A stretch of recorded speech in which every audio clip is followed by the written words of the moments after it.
Interesting times for our new district attorney, who recently found it necessary to drop charges against several police officers who had been involved in deadly shootings. And these were all bad guys. But what happens if you are the good guy with the gun and the cops show up?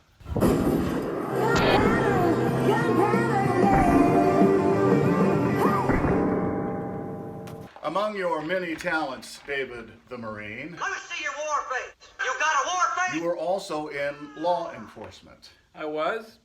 And when you are in a shooting and the cops show up, you do not want to be the man with a gun that they heard on the radio. Oh, we got a bad guy over there. He's a threat. Drop your weapon! Yep, you got him. Now what? I hear sirens. I think he's pretty much done. I don't want to be the man with a gun when the cops show up. As opposed to... Freeze, police! What? But I'm the good guy. This might be a better way.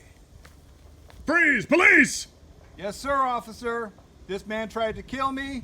I defended myself. What do you want me to do? Slowly put the gun down. Yes, sir.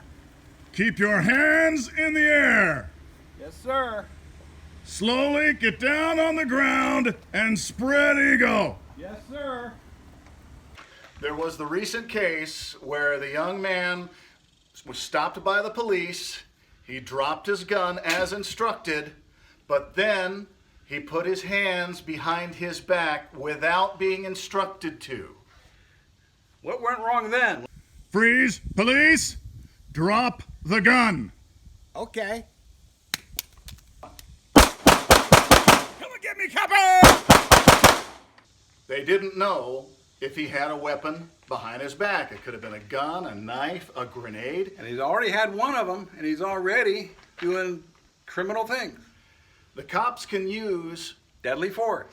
Against a furtive movement. A furtive movement defined as something, why else would you do this? They may argue, well, he's putting his hand behind his back to be cuffed. Well, the cops are still in front of him. Do not anticipate the orders of the police. Only do what they ask you to do, and never say no. You want to do this? No. I'll do it right now. No, you don't start with that. Yes, whatever you want, officer. Make sure they see your hands. Do not anticipate what they're going to say, because you might be wrong and it might cost you big. They might cuff you. Let them. They might frisk you. Let them. We'll sort it all out later. You've been through a traumatic experience already. Now's not the time to accelerate problems. And we've seen cases where the district attorney dropped charges on several cases where deadly force was deemed as necessary. Right, and it was. But in your case, if somebody breaks into your house and you have to shoot them and the cops show up, you still got your gun in your hand, do not turn around. Do everything he tells you to do, and do whatever he says, when he says, and you should be just fine. And as always, Guns for everybody.